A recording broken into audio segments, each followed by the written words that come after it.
Il est 22 heures, mesdames et messieurs, bonsoir et bienvenue sur Télé Djibouti pour suivre cette édition de la soirée au sommaire de l'actualité d'aujourd'hui.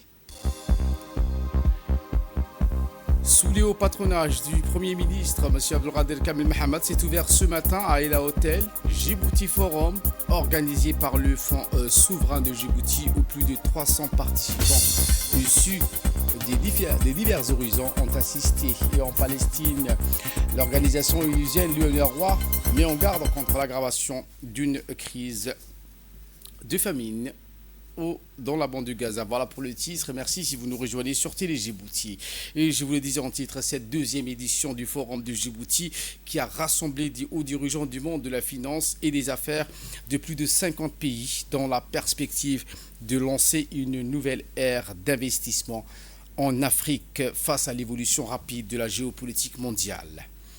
Un événement qui a été mis sous le patronage du Premier ministre, M. Abdelkader Kamel Mohamed, organisé à Aïla Hotel. Plus de 300 participants de divers horizons ont assisté à l'ouverture de ce forum. À son arrivée, le Premier ministre, accueilli par la ministre du Numérique et le directeur général du Fonds souverain, Dr Slim Feriani, a fait une entrée spectaculaire dans la grande salle où le Fonds souverain a érigé pour l'occasion de l'organisation de ce forum. La rencontre de ce forum exclusif a été conçue pour catalyser les investissements à travers le continent, tout en mettant en avant le rôle stratégique de la Corne de l'Afrique en tant que moteur de la croissance et du développement régional. Ce forum de 2 jours va se pencher sur l'impact des futures méga tendances économiques en Afrique et réunira des dirigeants de plusieurs banques de développement pour discuter du rôle croissant des banques multilatérales et de la manière de tirer profit de leur investissement et stimuler par la suite la croissance. L'objectif principal de ce forum de Djibouti est de connecter les milieux financiers d'affaires africains et de leur permettre de saisir les opportunités commerciales et d'investissement uniques et en pleine expansion du continent. C'est ce qu'a déclaré dans son intervention le directeur général du Fonds souverain, Dr Slim Feriani.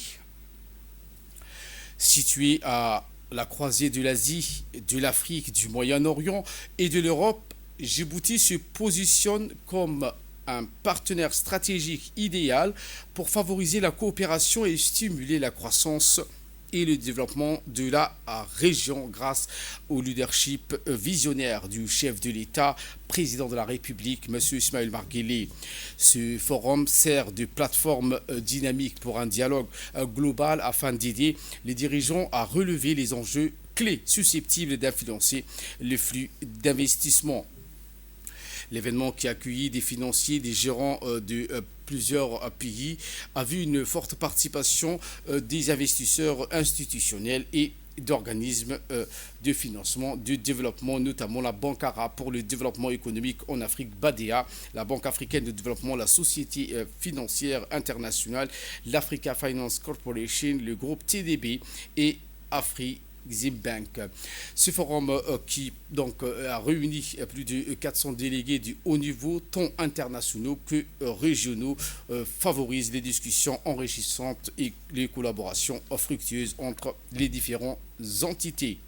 Place maintenant aux séries des discours. En premier, le directeur général du Fonds souverain, Dr Slim Feriani, qui a indiqué dans ses propos que l'objectif de la tenue de ce forum, qui est à sa 2e édition, le Forum de Djibouti, est de connecter les milieux financiers et d'affaires africains et de leur permettre de saisir les opportunités commerciales et d'investissement uniques en pleine expansion dans le continent noir. Voici ses propos.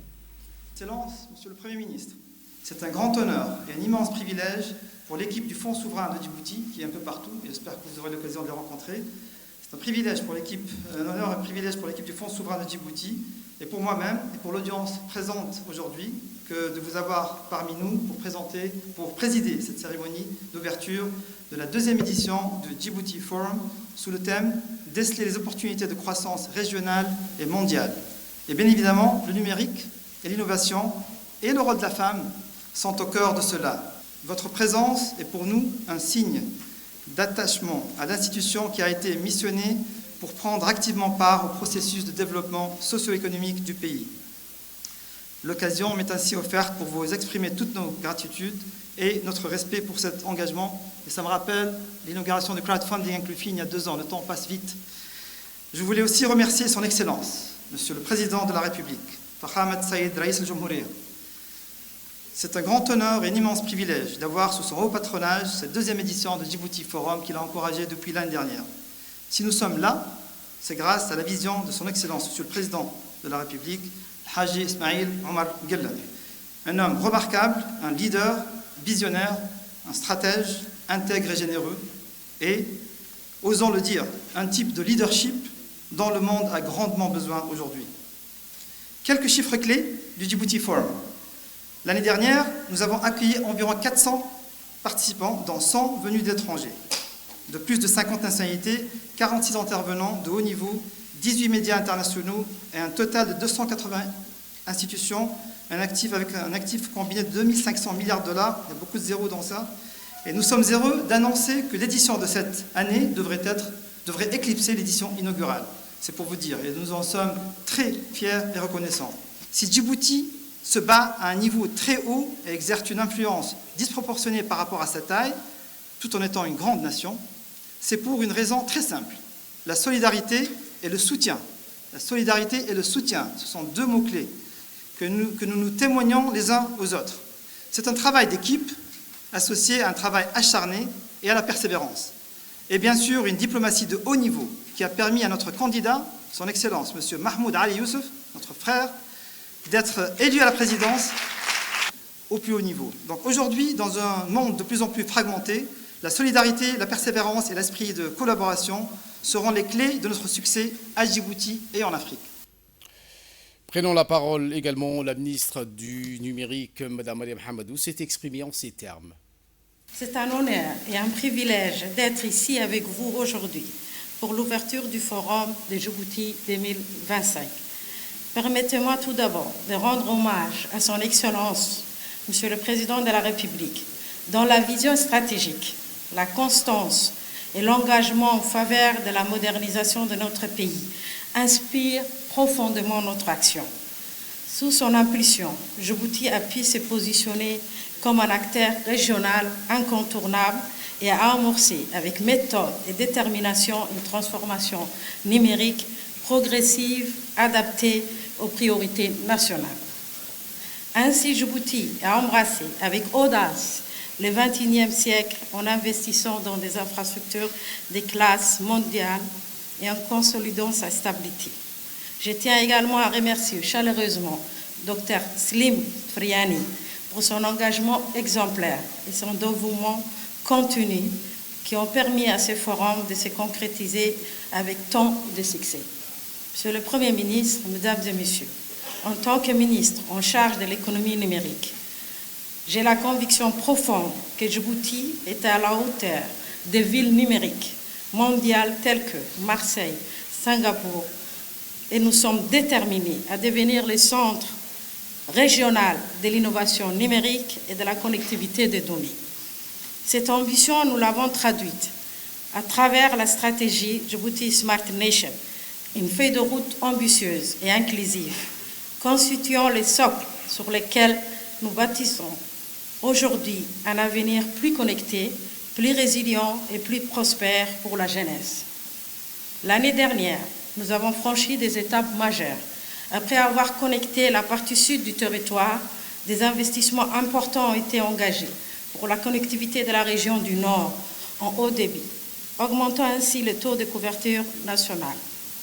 En collaboration avec les autres départements, nous avons entamé la mise en place des plateformes d'administration en ligne, telles que les e-cabinets, les e-tax, le permis de construire, IGO, et le système national d'identité numérique, afin de rendre les services publics plus efficaces, accessibles et transparents.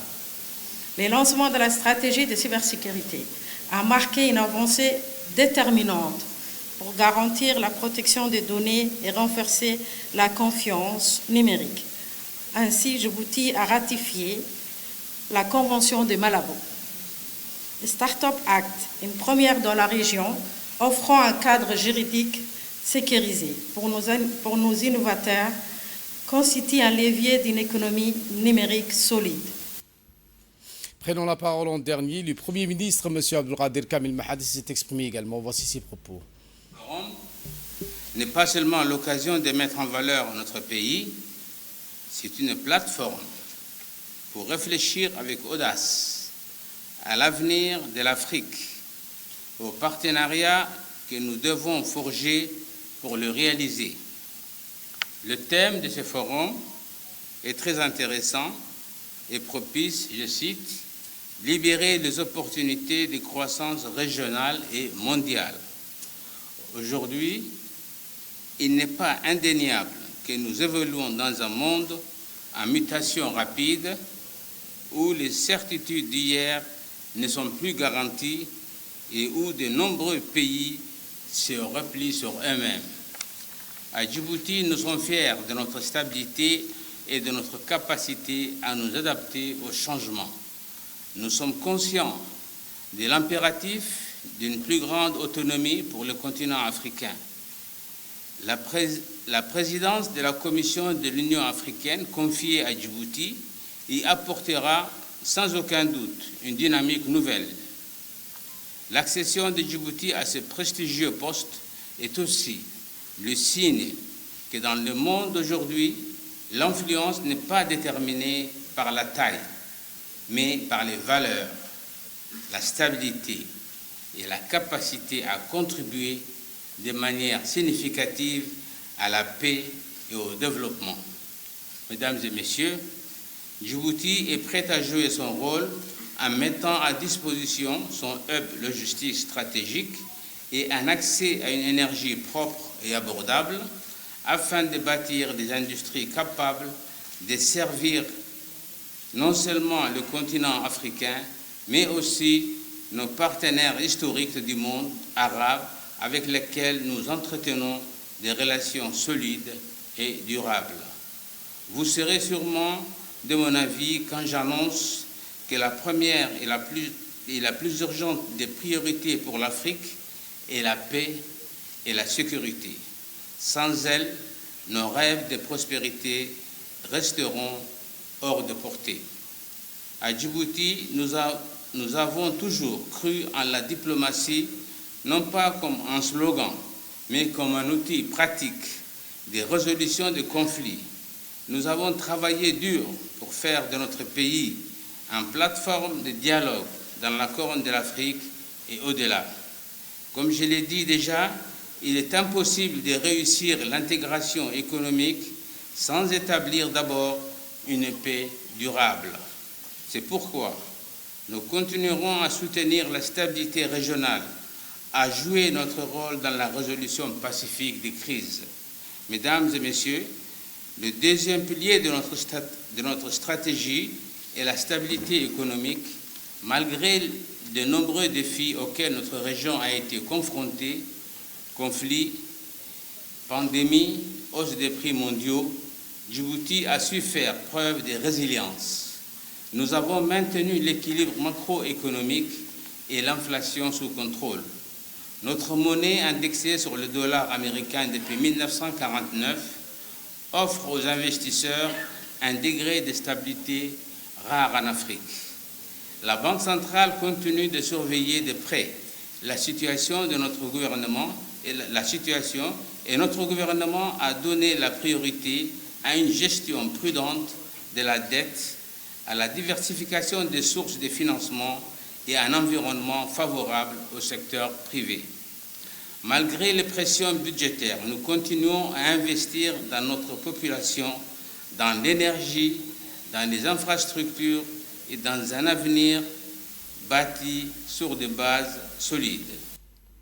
Voilà pour ce chapitre de ce forum. Et maintenant, les séries des réactions des participants. Écoutons. Très heureux de participer à ce deuxième forum de Djibouti. C'est une deuxième édition qui donne un lancement très énergique. L'année dernière, c'était le chef de l'État, le président Ismaël Omar Guelleh, qui avait justement inauguré ce forum. Ce matin, c'est le Premier ministre pour vous montrer l'importance qu'on donne au forum de Djibouti. C'est une édition spécialement relevée d'un niveau, parce que chaque année qui passe a son lot d'amélioration. Nous sommes partenaires privilégiés du Fonds souverain. Je remercie l'ensemble des organisateurs et en particulier le docteur Slim Feriani, directeur général du Fonds. Nous, en tant que secteur privé, nous sommes accompagnateurs et même nous sollicitons de continuer à avoir des événements de ce genre pour pouvoir drainer des investissements d'un partenariat public-privé ou privé-privé, ce qui est très important pour le pays et pour son développement. Les investisseurs sont venus pour le privé, pour le pays, pour aussi voir les améliorations, l'environnement des affaires, pour discuter avec les différentes personnalités qui interviennent dans les différents domaines d'investissement. Nous sommes très honorés d'échanger depuis hier, aujourd'hui et demain, j'espère, Inch'Allah. Et je compte en tout cas pour ma part en tant que responsable du secteur privé de faire le maximum de drainage ou le maximum de connexion pour le secteur privé djiboutien et les investisseurs ou les partenaires tout court. Parce qu'il n'y a pas que des investisseurs, il y a aussi des personnalités de haut niveau, des économistes panafricains de haut niveau. Donc c'est des personnalités qui ont quand même des choses à dire et qui vont améliorer, je pense, en tout cas la visibilité de Djibouti et donner surtout un tampon pour l'investissement futur de Djibouti dans beaucoup de domaines. C'était donc les propos respectivement du directeur général d'Action Télécom, M. Hassan Jaber, et le président de la Chambre de commerce, M. Youssouf Moussa Dawale. Parmi les personnalités présentes figure également Sidi Oulta, président de la Banque arabe pour le développement économique en Afrique, le BADEA, M. Solomon Kouanor, vice-président pour le secteur privé, infrastructure et industrialisation de la Banque africaine de développement, M. Admassou Tadassi, président directeur du groupe TDB, M. Aminou Oumar Sadir, PDG de la Nigeria Sovereign Investment Authority, et M. Carlos Lopez, professeur honoraire à la Mandela School of Public Governance de l'Université du Cap, M. Tidjane Thiam, ancien PDG de Prudential et du Crédit Suisse et du président exécutif de Freedom Acquisition Corporation, M. Tierno Habib Han, directeur général et administrateur délégué de Shelter Afrique. Nous avons également interviewé donc les Djiboutiens investisseurs et les micros PME ou les petites et moyennes entreprises. Voici leurs propos. Je me nomme Amir Abdorachid Oumar, je suis le secrétaire général du réseau REDA et je suis entrepreneur aussi à Djibouti, local. Ici, dans cette journée, on est très épanouis pour d'abord ces forums. Qu'on vient de participer autant que membre de REDA et autant qu'entrepreneur djiboutien. Ça a été une journée vraiment riche en émotions, riche en informations et riche en, comment dirais-je, en connexion, parce qu'il y avait plusieurs investisseurs ici qui étaient présents, je pense plus de 200 investisseurs. Et ça a été un moment clé pour nous d'abord de comprendre le problème, le défi existant en Afrique et comment trouver des solutions. L'on note également la présence de l'ancien Premier ministre du Bénin et cofondateur de Southbridge, M.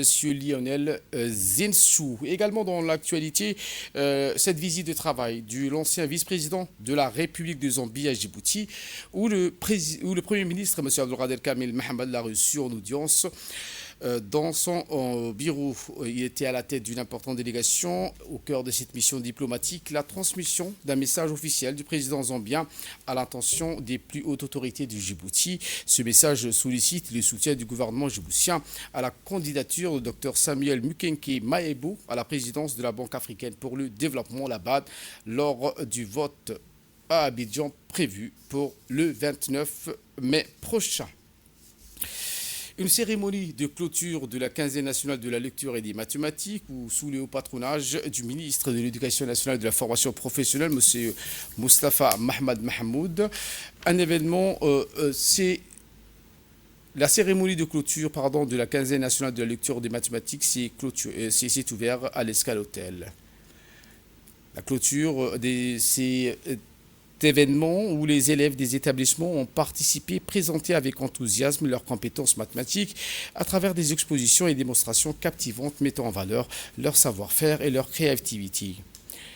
Dans le cadre de cette 5e édition de la fête de la lecture, des stands ont également mis en valeur les écrivains nationaux, les élèves ambassadeurs de la lecture ainsi que les Olympiades internationales. Plus largement, cette quinzaine s'est déployée dans les établissements scolaires de la capitale et des régions de l'intérieur à travers une série d'activités ludiques et pédagogiques destinées à stimuler l'intérêt des élèves pour la lecture et les maths. Des séances interactives leur ont permis de découvrir des œuvres variées et de développer leur esprit critique et exprimer librement leur créativité.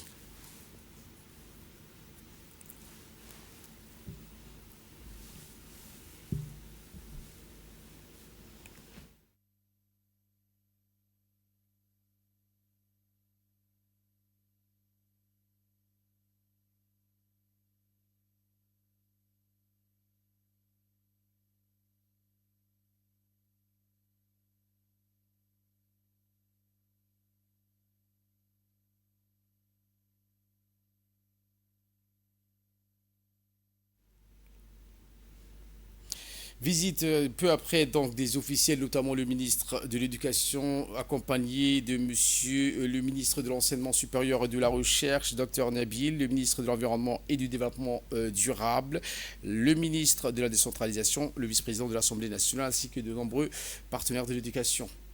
Ce grand rendez-vous annuel a été l'occasion de mettre à l'honneur nos élèves brillants qui se sont illustrés sur la scène des Olympiades internationales, aussi bien en maths qu'en langue française. Ces jeunes talents, par leur excellence et leur détermination, ont porté haut les couleurs du pays. Leur réussite est une fierté nationale et le reflet d'un travail collectif mené avec rigueur dans les établissements scolaires sous la houlette d'enseignants passionnés et engagés. Une cérémonie qui a également mis en lumière une autre richesse de notre système éducatif, nos enseignants écrivains. Ces dernières années, nous assistons à cette véritable floraison d'écrits issus du monde enseignant.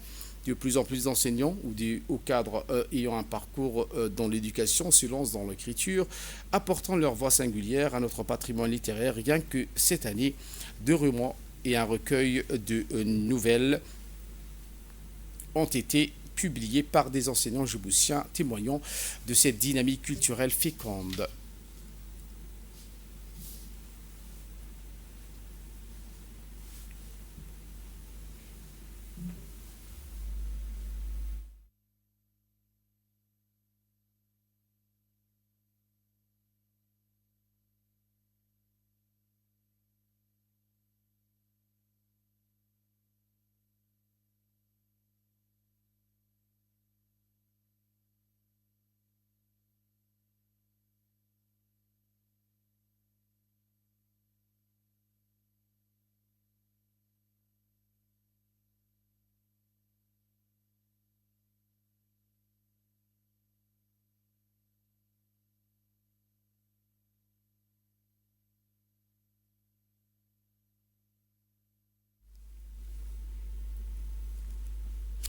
Eh bien, cette cérémonie de remise et des réactions du Menfop, après avoir visité ces différents stands installés à l'occasion de cette clôture, les ministres et les invités ont procédé à la remise des prix des lauréats des Olympiades des maths ainsi qu'aux gagnants du concours d'affiches tenues dans le cadre de la fête de la lecture. L'occasion pour le ministre, M. Moustapha Mahmoud Mahmoud, a adressé ses vifs remerciements à l'ensemble des acteurs qui ont contribué au succès de cette édition. Le ministre a indiqué que leur engagement en faveur de la promotion de la lecture, de la littérature et des sciences auprès de notre jeunesse est inestimable. Nous nous réjouissons d'ores et déjà de la prochaine édition, a-t-il déclaré avec enthousiasme.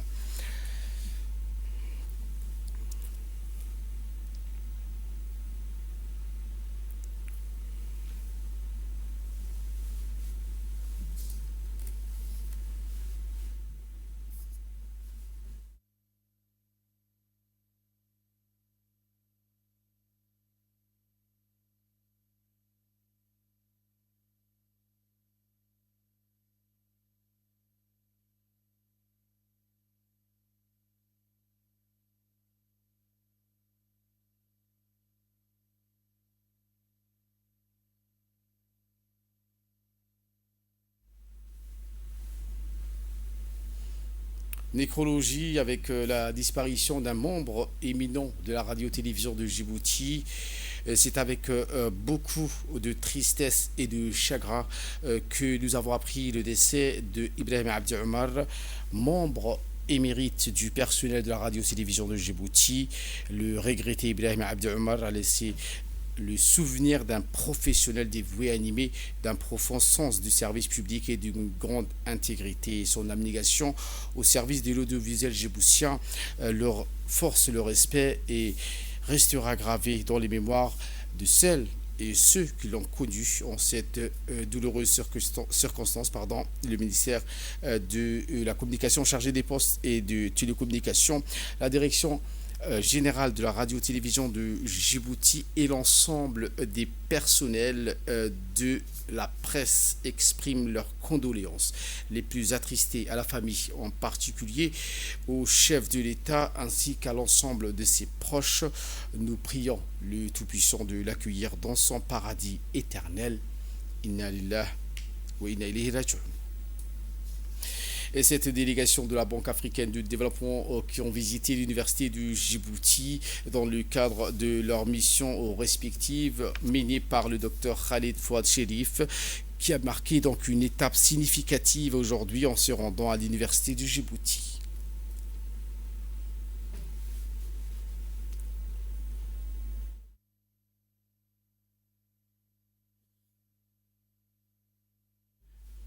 Lors de cette visite, la délégation de la Banque africaine de développement a eu l'occasion de rencontrer les cadres et les étudiants afin d'échanger avec eux sur leurs perspectives d'avenir, leurs aspirations professionnelles et les défis auxquels sont confrontés. Un dialogue direct qui a visé de mieux comprendre ces besoins spécifiques des jeunes djiboutiens en matière de formation, d'insertion professionnelle et de financement des études.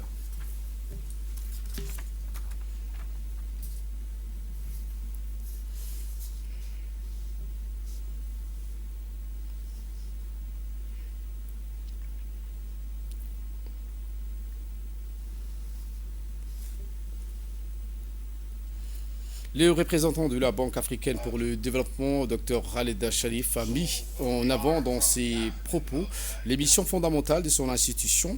Il a insisté que celle-ci ne se limite pas au financement des infrastructures physiques, elle s'engage également à soutenir les ressources humaines qui constituent un levier essentiel pour une croissance inclusive et durable.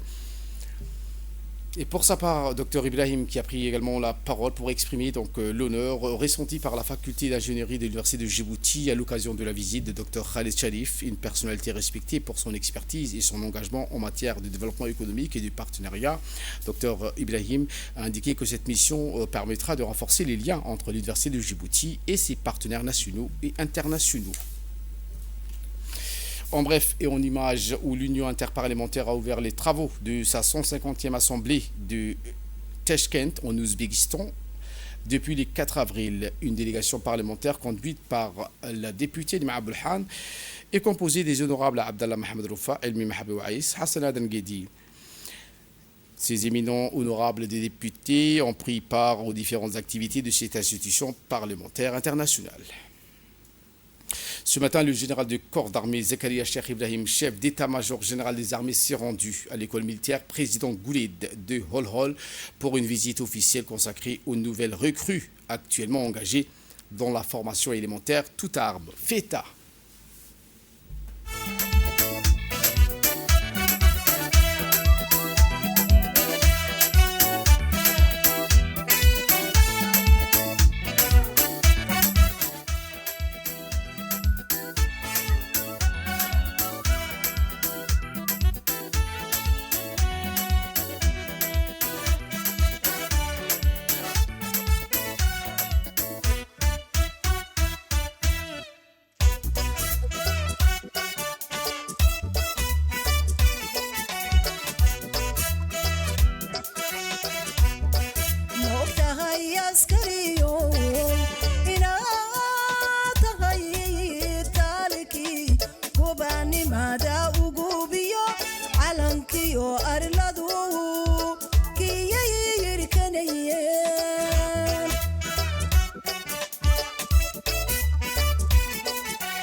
Arrivé par voie aérienne, le chef d'état-major général des armées a été accueilli sur le site par le lieutenant-colonel Elia Abdi Omar, commandant de l'école militaire, accompagné d'un piquet d'honneur constitué pour l'occasion.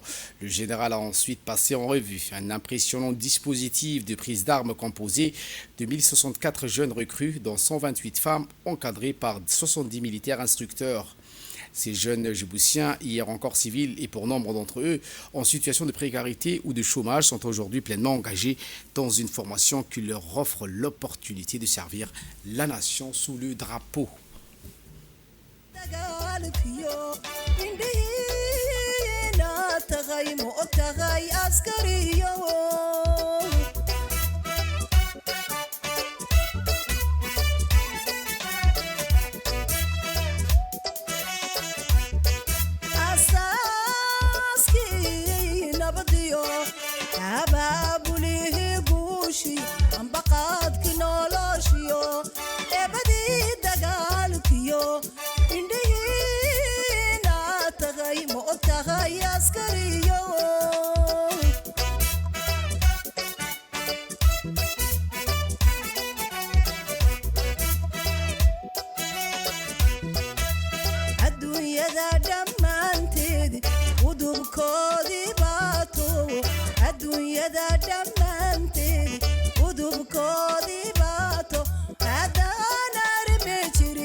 Cette journée qui a débuté avec la récitation du Saint-Coran, ensuite le mot d'encouragement du chef d'état-major général des armées.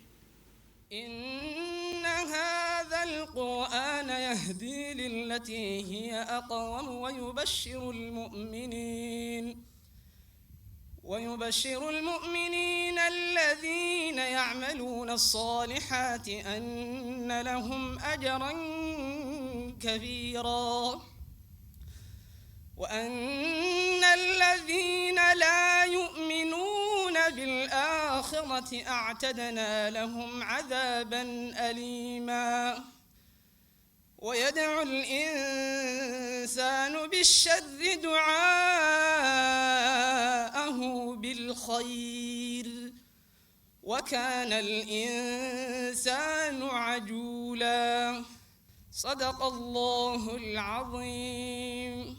Mot du chef d'état-major général des armées à l'occasion de l'intégration de nouvelles recrues. Chers recrues, c'est un honneur et une immense fierté de vous rencontrer aujourd'hui au sein de l'école militaire Hol-Hol, alors que vous vous apprêtez à embrasser la noble carrière des armées.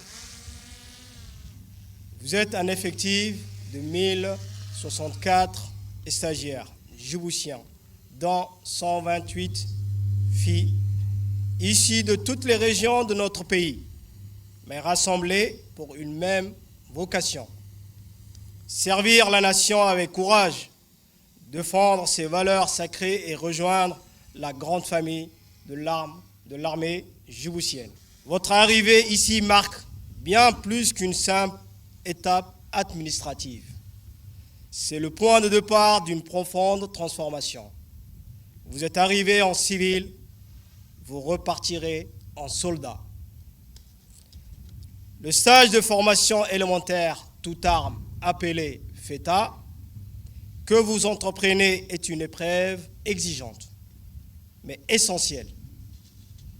Il fera de vous de combattants, aguerris, forgés par la discipline, endurcis par l'effort et unis par l'esprit de corps. Le défi que vous attend ne sont que le premier pas d'un parcours où chaque goutte de sueur, chaque acte de courage et chaque sacrifice contribueront à bâtir votre légende Wari Meside Warakahara. Je vous exhorte à incarner les vertus militaires, rigueur, fraternité et respect envers vos cadres. Faites preuve d'une détermination sans faille. Cultivez votre fierté d'appartenir à cette institution et gardez toujours en mémoire le privilège suprême qui est le vôtre. Portez l'uniforme au service de la nation. Sous une tente aménagée pour l'occasion, une présentation détaillée a permis à exposer au chef d'état-major général des armées et sa délégation les différentes étapes de cette formation FETA 2025. Cette dernière s'étend sur 15 semaines et inclut à la fois un volet théorique et pratique, des formalités d'incorporation et des périodes d'évaluation, ainsi qu'un raid final. L'encadrement assuré par des officiers expérimentés et des officiers issus du LAMIA veille à l'inculcation des valeurs fondamentales de la vie militaire, discipline, rigueur d'esprit, de corps et dévouement.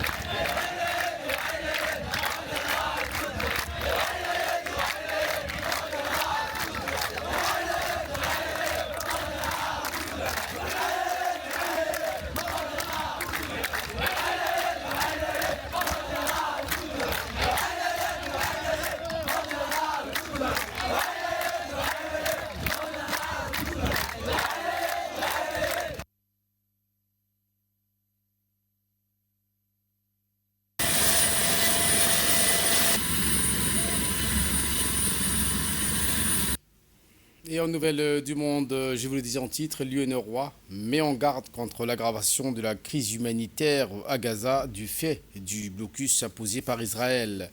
Ce communiqué publié par cette organisation a souligné l'urgence de mettre fin au blocus israélien et de permettre l'acheminement de l'aide. Voilà pour l'essentiel de ce 22h. Merci de votre fidélité. Restez avec nous. Le programme continue sur Télé Djibouti.